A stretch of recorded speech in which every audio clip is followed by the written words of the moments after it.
ay niyang dalanginan, ay dakila ang may kapan. Sa bayan nihay kanihang bigay ang lakas at katatagan. Diyos ay puriit idangal.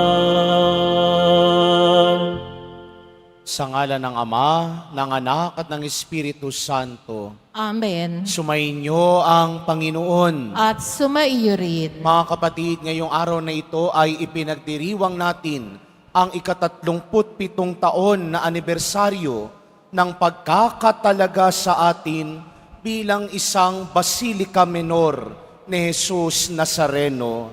Kaya sa misang ito, puno ng kaligayahan at pagpapasalamat, itaas natin kay Jesus Nazareno ang napakalaking biyayang ipinagkaloob sa atin bilang isang dambana, bilang isang Basilika Menor. Aminin natin ang ating mga kasalanan upang tayo'y maging marapat gumanap sa banal na pagdiriwang. Inaamin ko sa makapangyarihang Diyos At sa inyo mga kapatid na luha akong nagkasala sa isip, sa salita, sa gawa, at sa aking pagkukulang.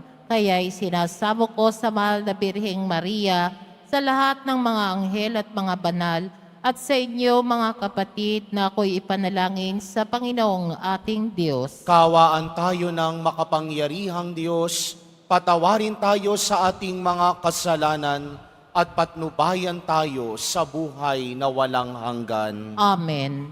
Panginoon, kaawaan mo kami. Panginoon, kaawaan mo kami. Kristo, kaawaan mo kami. Kristo, kaawaan mo kami. Panginoon, kaawaan mo kami. Panginoon, kaawaan mo kami. Papuri sa Diyos sa kaitasan.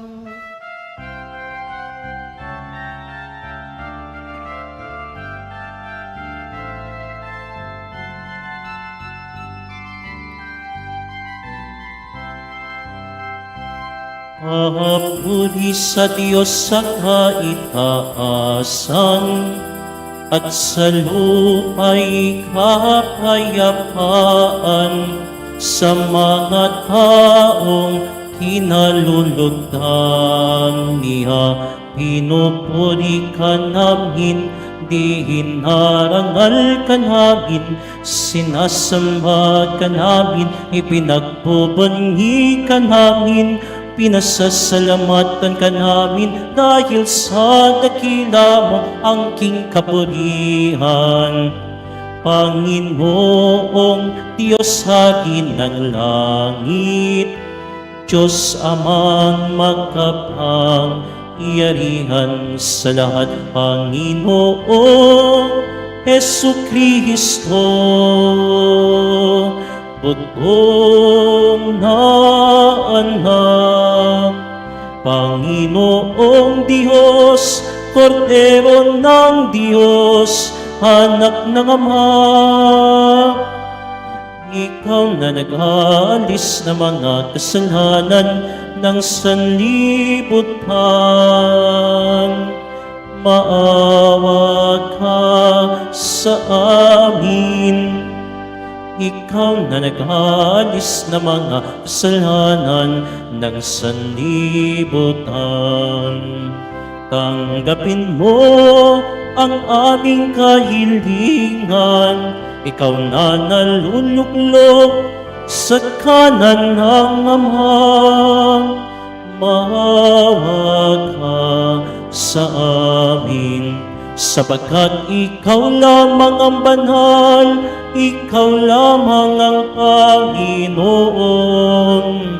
Ikaw lamang, O Jesucristo, ang kataas-taasan, kasama ng Espiritu Santo, sa kadakilaan ng Diyos Ama. Amen, Amen.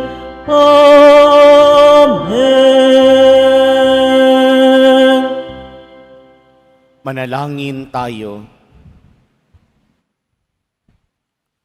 Ama naming makapangyarihan, sa lahat ng mga bansa sa lupang ibabaw, walang sawa mong tinitipon ang iyong sambayanan para magkaisa sa pagbubuklod ng Espiritong Banal. Ipagkaloob mong ang iyong simbahang may pananagutang ilaganap ang iyong aral ay lubos na lumalaganap sa sanlibutan bilang pampaalsa para sa pagpapanibago sa sangkatauhan at sa paghuhubog ng iyong angkan. Sa pamamagitan ni Jesucristo, kasama ng Espiritu Santo, magpasawalang hanggan. Amen. Magsiupo na po ang lahat. Pagbasa mula sa sulat sa mga Hebreo. Mga kapatid, tayo'y may pananalig kung nagtitiwala tayong mangyayari ang mga inaasahan natin at naniniwala sa mga bagay na di natin nakikita. At kinalugdan ng Diyos ang mga tao noong dahil una sa kanilang pananalig sa Kanya. Dahil sa pananalig sa Diyos, tumalima si Abraham nang siya'y papuntahin ng Diyos sa lupang ipinangako sa kanya. At humayo siya, bagamat hindi niya alam kung saan paroroon. Dahil din sa kanyang pananalig, siya'y nanirahan bilang dayuhan sa lupang ipinangako sa kanya ng Diyos.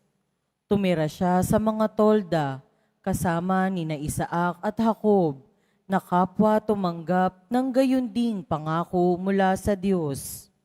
Habang hinihintay niyang maitatag ang lungsod, na ang nagplano at nagtayo ay ang Diyos.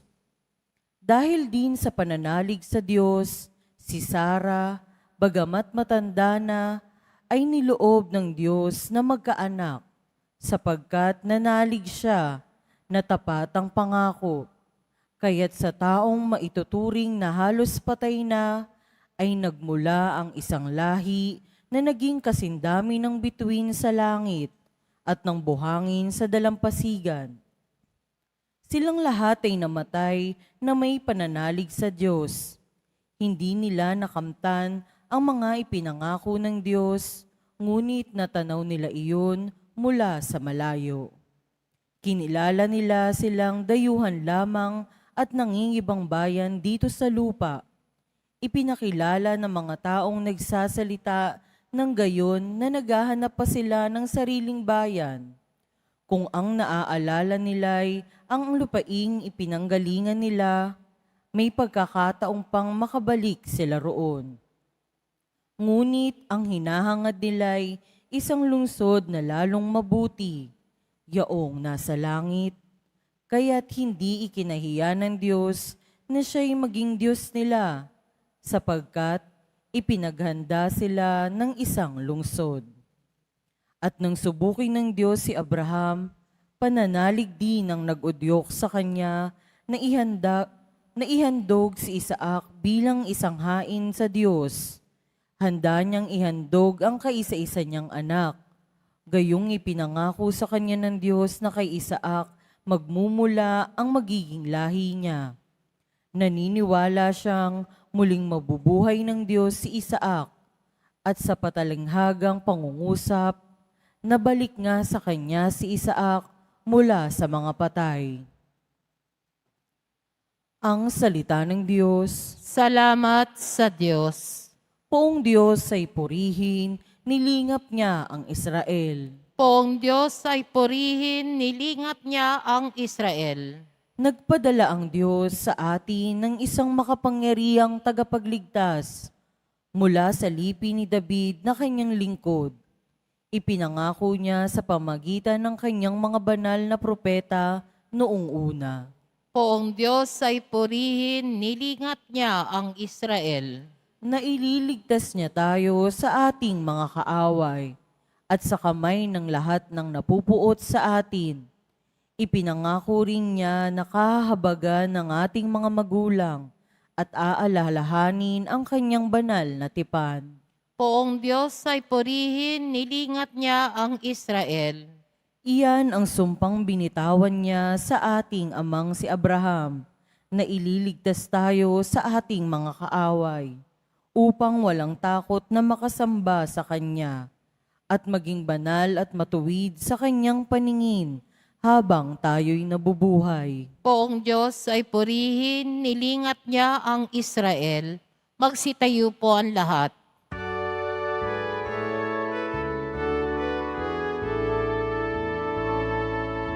Alleluia, Alleluia, Alleluia,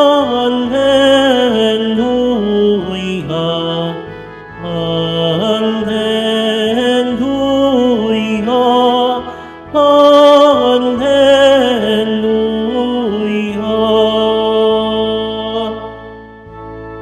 Kay nakinang pagmamahal ng Diyos sa sanlibutan,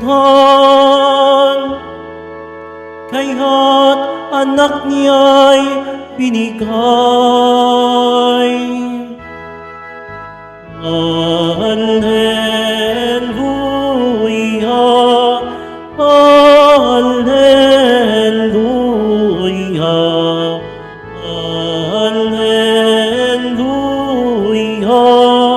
Alleluia. Sumayin niyo ang Panginoon. At sumaiyo rin. Ang mabuting balita ng Panginoon ayon kay San Marcos. Papuri sa iyo, Panginoon. Noong araw na iyon, habang nagtatakip silim na, sinabi ni Jesus sa kanyang mga alagad, "Tumawid tayo sa ibayo."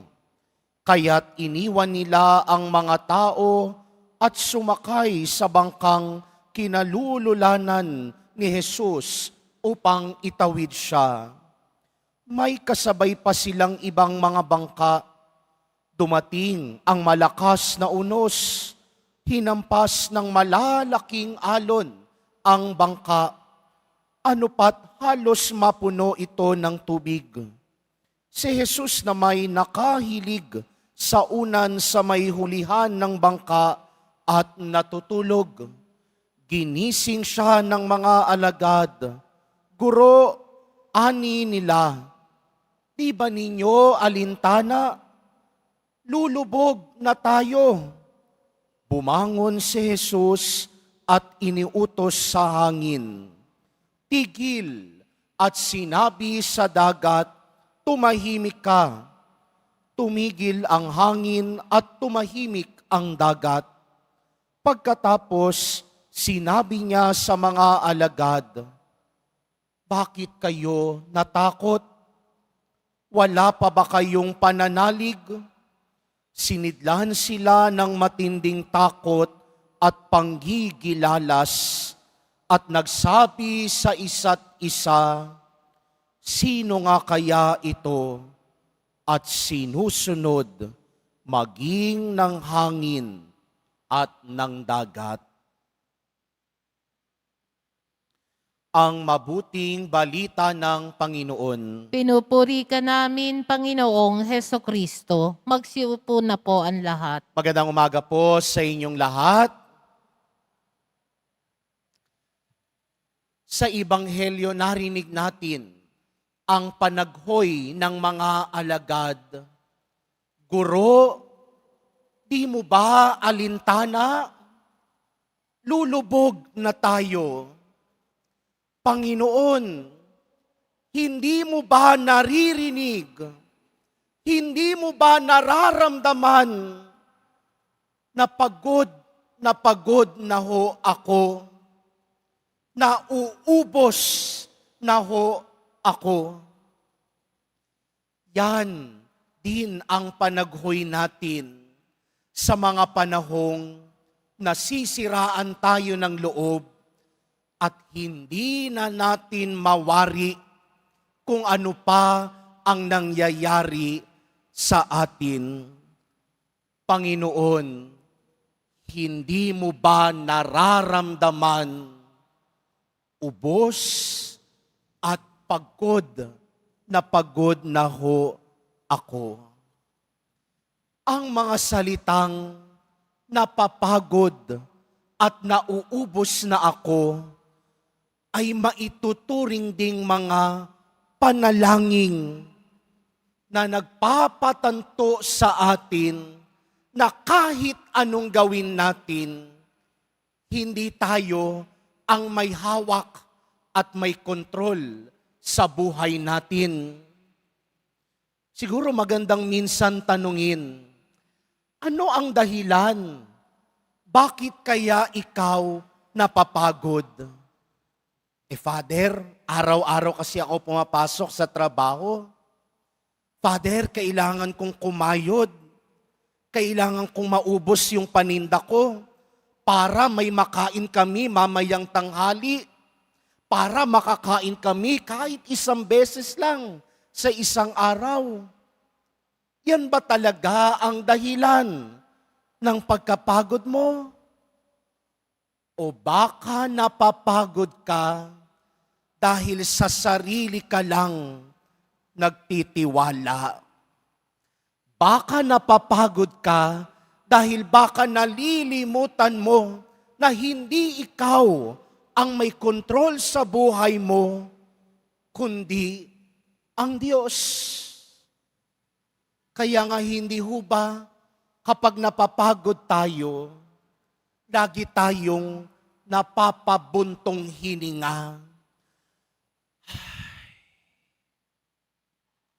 At sa bawat pagbubuntong hininga, sa bawat paglabas ng hininga, panalangin din ang sambit-sambit natin. Panginoon, napapagod na ho ako. Isang panalangin nag-uudyok sa atin at nagpapatanto sa atin na hindi tayo ang may hawak sa buhay natin. Sa Ebanghelyo, tumawid si Jesus at ang mga alagad sa kabilang ibayo. Sakay-sakay ng bangkang pangmangingisda ni na Pedro. At doon sa laot, malalakas na alon, malalakas na hangin ang tumambad sa kanila at halos mapuno na ang sakay-sakay nilang bangka. At doon sa bangka, naroroon si Jesus. Tahimik na natutulog at mahimbing na natutulog. At habang binabayo ng bagyo ang kanilang bangka, takot ang nanaig sa mga alagad. Walang iba silang nagawa, kundi gisingin si Jesus. Guro, hindi nyo ba alintana, lulubog na tayo? Naisip nyo ba bakit natutulog si Jesus noong mga oras na iyon? Father, napagod din si Jesus sa kakaturo Father, napagod si Jesus sa buong maghapon. Pero alam nyo ba, bakit natutulog si Jesus sa mga oras at puntong yun? Dahil nagtitiwala si Jesus na kahit anong mangyari, kayang harapin ng mga alagad. Nagtitiwala si Jesus na kahit anong mangyari, hindi sila mapapahamak.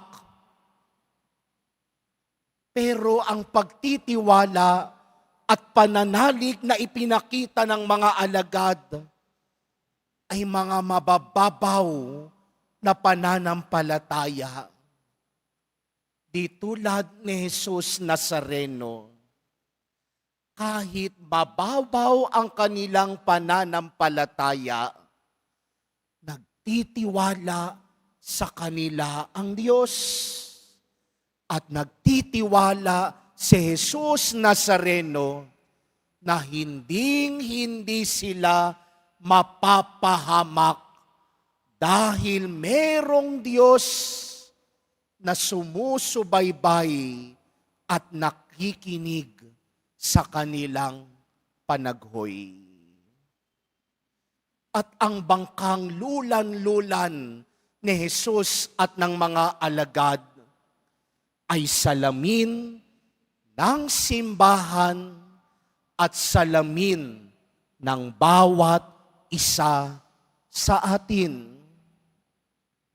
Kaya nga ang magandang tanong, tulad ba tayo ni Jesus Nazareno, merong malalim na pagtitiwala na hindi tayo mapapahamak, anumang unos, anumang alon, anumang bagyo ang harapin natin sa buhay? O baka katulad tayo ng pananalig ng mga alagad? Kaibigan nila si Jesus, kasama na nila si Jesus, pero kapag humarap sa pagsubok, madaling mapanghinaan ng loob. At kung minsan pa nga, iiwanan nila si Jesus sa ere. Kaya sa misang ito, magandang tanungin ang sarili. Anong uri ng pananalig na meron tayo? Mababaw o malalim? Nauunawaan ba natin na hindi tayo ang may hawak sa buhay natin? O baka ang dahilan ng pagkapagod natin dahil umaasa lang tayo sa sarili at hindi na natin inaasahan at nagtitiwala na meron palang Diyos na siyang may kontrol sa buhay natin. Kaya sa misang ito, yan ang ating tanungin. Malalim ba o mababaw ba ang ating pananalig? Magsitayo po ang lahat.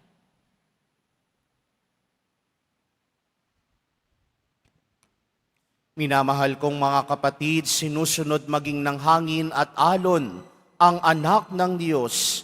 Mulat sa katotohanan ito, manalangin tayo ng may pagtitiwala para sa kapayapaan at napakagulong daigdig. Sa bawat panalangin ang ating itutugon, Panginoon, paghupain mo ang mga unos sa aming buhay. Panginoon, paghupain mo ang mga unos sa aming buhay. Ang ating simbahan, naway gabayan ng Panginoon, lalo na sa malalaking alon ng pagsubok na nagbabantang sumakop dito. Manalangin tayo. Panginoon, paghupain mo ang mga unos sa aming buhay. Ang mga pinuno ng mga nagkakagulong bansa, naway walang hinawang maglingkod para sa kapayapaan at katarungan. Manalangin tayo. Panginoon, paghupain mo ang mga unos sa aming buhay. Ang mga mandaragat, namamalakaya, at lahat na may kabuhayan sa karagatan, naway mapanatili sila sa kaligtasan sa pamamagitan ni Maria, ang tala ng karagatan. Manalangin tayo. Panginoon, maghupain mo ang mga unos sa aming buhay. Ang mga may kapansanan at yaong may mga pabalik-balik na karamdaman, naway makatagpo ng kapayapaan sa mapapagaling na kapangyarihan ni Kristo. Manalangin tayo. Panginoon, paghupain mo ang mga unos sa aming buhay. Ang mga yumao, naway maranasan nila ang walang hanggang kapayapaan ni Kristo. Manalangin tayo.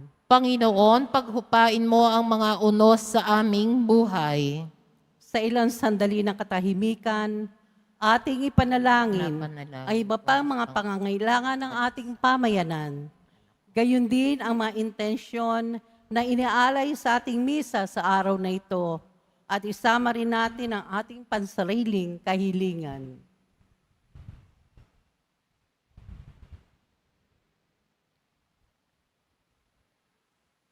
Manalangin tayo. Panginoon, paghupain mo ang mga unos sa aming buhay.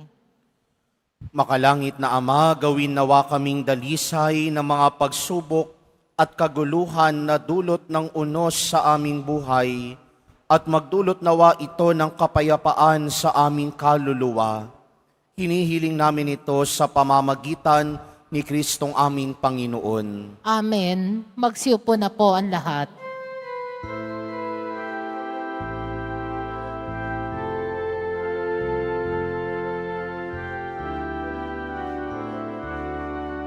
Ang maihandog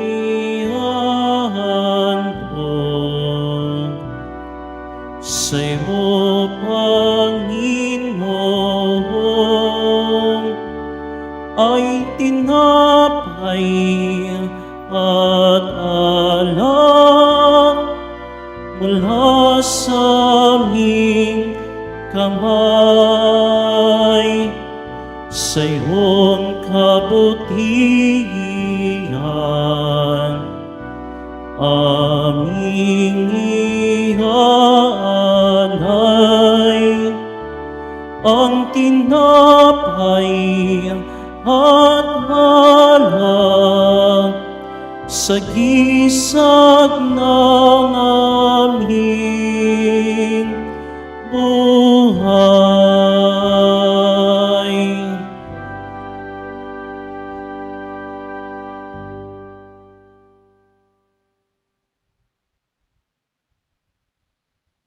Magsitayo po ang lahat.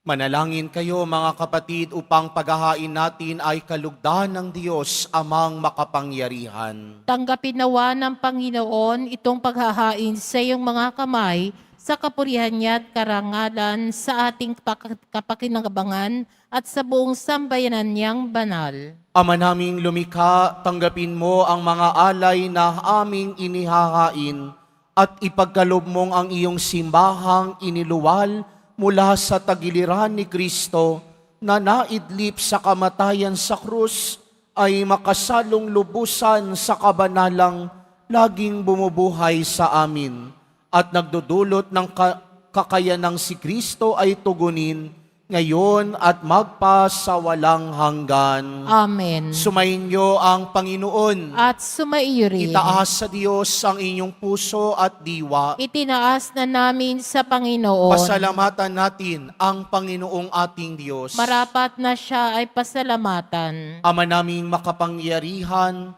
tunay ngang marapat na ikaw ay aming pasalamatan. Ang iyong mga supling na nagtaksil ay nagbabalik ngayon sa iyong paggiliw, bunga ng malasakit ng anak mong masunurin at ng Espiritong bigay upang lahat ay kupkupin. Kaming mga tinubos ng anak mong mahal ay niloob mong magtipon at magkapisan upang magsalo sa masaganang hapag ng buhay. Kaisa ng anak mo at ng Espiritu Santo, ang iyong sambayan ay nagpupuri sa iyo, nagkakapisan ngayon ang bumubuo sa katawan ni Kristo, nagkakatipon ngayon ang pinananahanan ng iyong Espiritu. Kaya kaisa ng mga anghel na nagsisiawit ng papuri sa iyo nang walang humpay sa kalangitan, kami nagbubunyi sa iyong kadakilaan. Santo,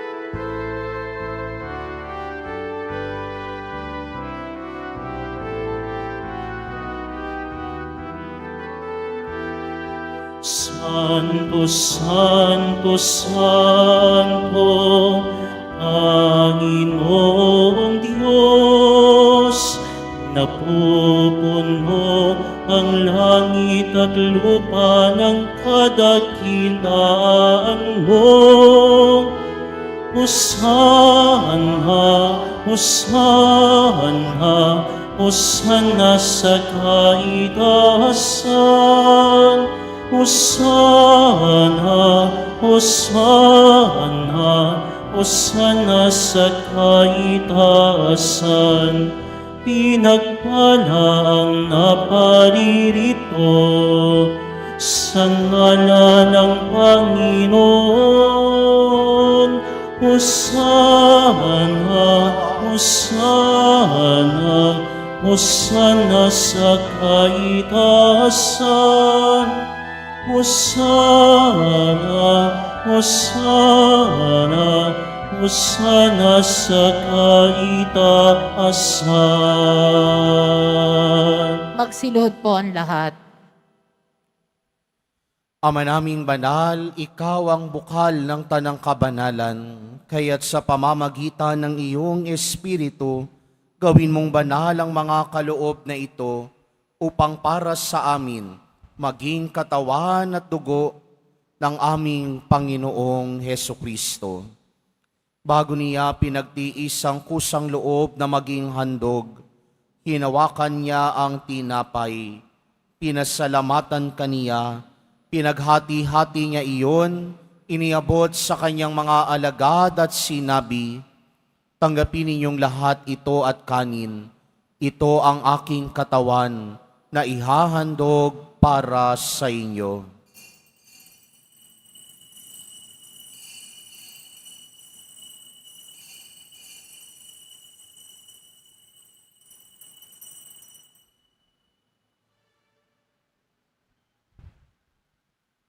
Gayun din naman noong matapos ang hapunan, hinawakan niya ang kalis, muli kanyang pinasalamatan. Iniabot niya ang kalis sa kanyang mga alagad at sinabi, "Tanggapin ninyong lahat ito at inumin. Ito ang kalis ng aking dugo, ng bago at walang hanggang tipan. Ang aking dugo na ibubuhos para sa inyo at para sa lahat, sa ikapagpapatawad ng mga kasalanan. Gawin ninyo ito sa pag-alala sa akin."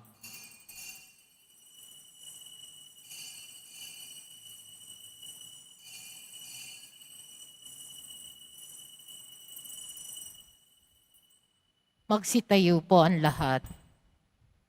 Ipagbunyin natin ang misteryo ng pananampalataya. Si Kristo'y namatay, si Kristo'y nabuhay, si Kristo'y babalik sa wakas ng panahon. Ama, ginagawa namin ngayon ang pag-alala sa pagkamatay at muling pagkabuhay ng iyong anak. Kaya't iniaalay namin sa iyo ang tinapay na nagbibigay buhay at ang kalis na nagkakaloob ng kaligtasan. Kami nagpapasalamat dahil kami iyong minarapat na tumayo sa harap mo para maglingkod sa iyo. Isinasamo namin kaming magsasalo-salo sa katawan at dugo ni Kristo ay mabuklod sa pagkakaisa sa pamamagitan ng Espiritu Santo. Ama, lingapin mo ang iyong simbahang laganap sa buong daigdig. Puspusin mo kami sa pag-ibig, kaysa ni Francisco na aming Papa at ni Jose na aming Obispo at ng Tanang Kaparian. Alalahanin mo rin ang mga kapatid naming nahimlay na may pag-asang sila'y muling mabubuhay, gayon din ang lahat ng mga pumanaw.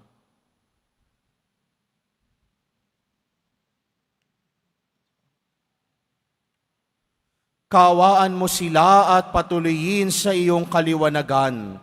Kaawaan mo at pagindapatin kaming lahat na makasalo sa iyong buhay na walang wakas, kaysa ng mahal na Birheng Maria na ina ng Diyos, ng kabiyak ng puso niyang si San Jose, kaisa ng mga apostol, ni San Juan Bautista, at ng lahat ng mga banal na namuhay dito sa daigdig ng kalugod-lugod sa iyo, maipagdiwang nawa namin ang pagpupuri sa ikararangal mo sa pamamagitan ng iyong anak na aming Panginoong Hesukristo.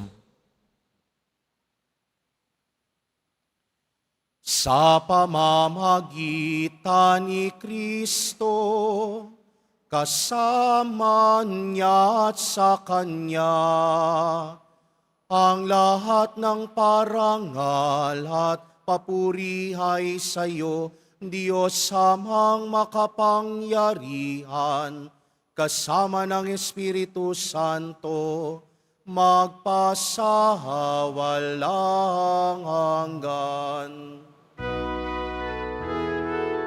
Amen. Amen. Amen. Amen. Amen. Amen.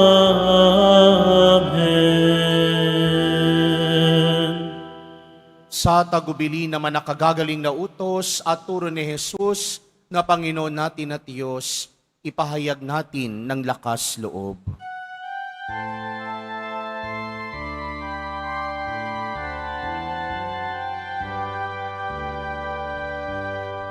Ama namin, sumasalangit ka, sambahin ang ngalan mo,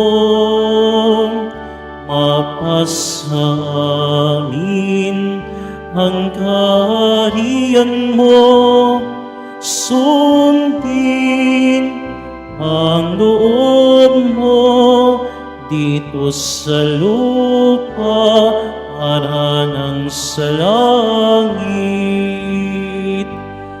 Bigyan mo kami ngayon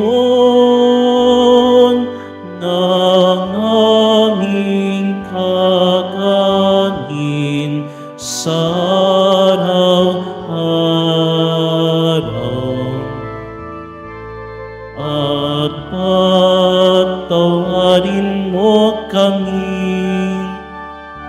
sa aming mga nasala para ng pagpapatawad namin sa nagkakasala sa amin.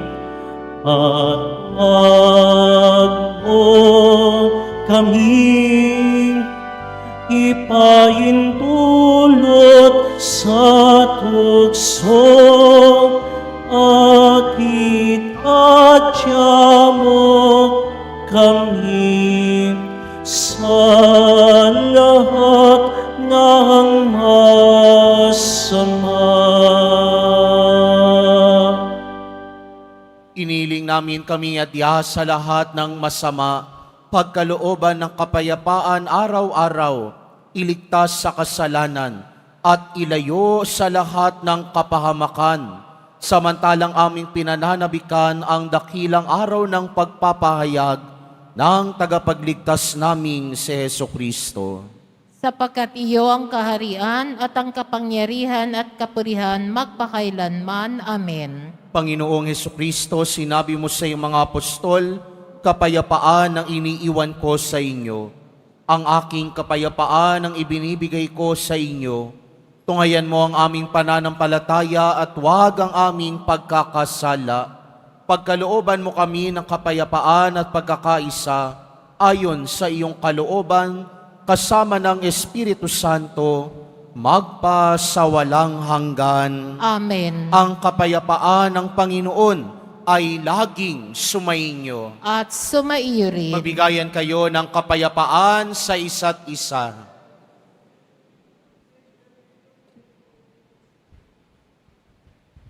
Kordero ng Diyos na nag-aalis ng mga kasalanan ng sanlibutan, maawa ka sa amin. Kordero ng Diyos na nag-aalis ng mga kasalanan ng sanlibutan, maawa ka sa amin. Kordero ng Diyos na nag-aalis ng mga kasalanan ng sanlibutan, ipagkaloob mo sa amin ang kapayapaan. Magsiluhod po ang lahat.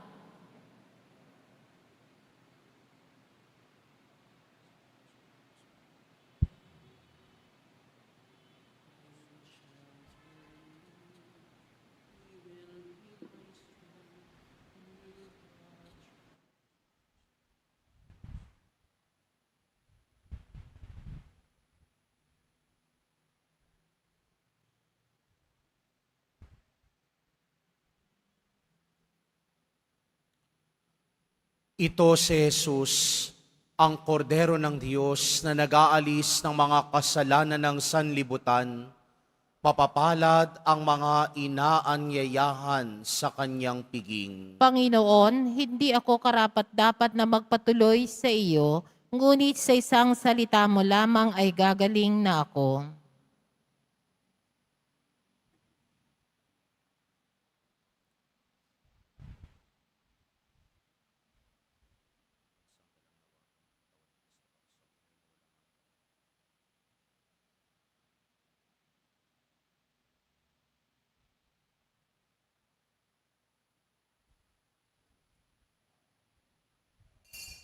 Para sa lahat ng tatanggap ng banal na komunyon, sasagot po tayo ng amen pagkasabi ng pari o ng lay minister ng katawan ni Kristo at isubo agad sa bibig bago malis sa harapan ng pari o lay minister.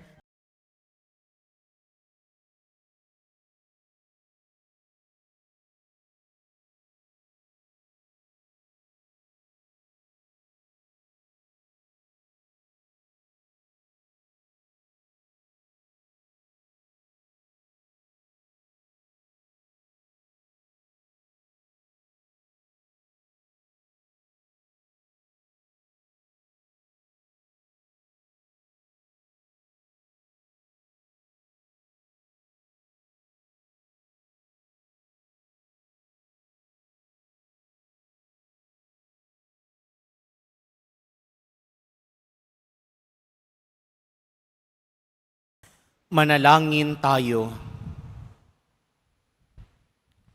Ama naming mapagmahal, dumadalangin kaming mga nagsipakinabang upang pag-ibayuhin mo ang ginagampanan ng iyong simbahan sa lubos na paghahatid ng kaligtasang patuloy na idinudulot sa mga nasa karalitaang pawang iyong unang tinawag na magmana sa iyong kaharian. Sa pamamagitan ni Jesucristo, kasama ng Espiritu Santo, magpasawalang hanggan. Amen. Sumainyo ang Panginoon. At sumaiyo rin. Mahal na poong Jesus Nazareno, inihayag mo sa pamamagitan ng krus ang walang maliw na pag-ibig ng Diyos sa sangkatauhan. Pakinggan mo ang kahilingan, lalo na para sa mga nangangailangan ng iyong tulong at awa. Makamtan nawa namin ang iyong kasagutan na may utang na loob na tinatanaw. Basbasan din po ninyo itong mga imahen at dasalan upang lalo kaming manalangin at magtiwala.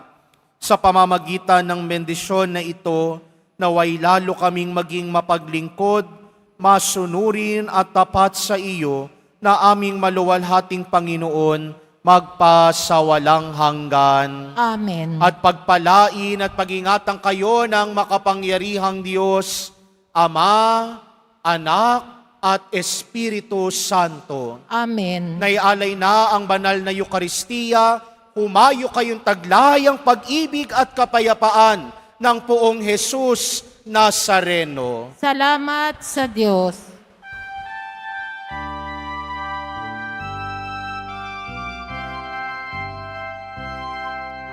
Nuestro Padre Jesús Nazareno, sinasamba ka namin, pinipinto ka namin, aral mo ang aming buhay at kaligtasan.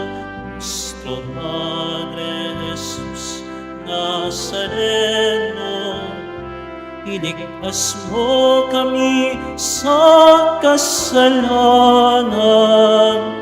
Ang krus mong kinamatayan ay sagisag ng aming kaligtasan. Nuestro Padre Jesús Nazareno, dinaranan ka namin. Nuestro Padre Jesús Nazareno, ninulwalhati ka namin. Nuestro Padre Jesus Nazareno, dinarangal ka namin. Nuestro Padre Jesus Nazareno, ninulwalhati ka namin.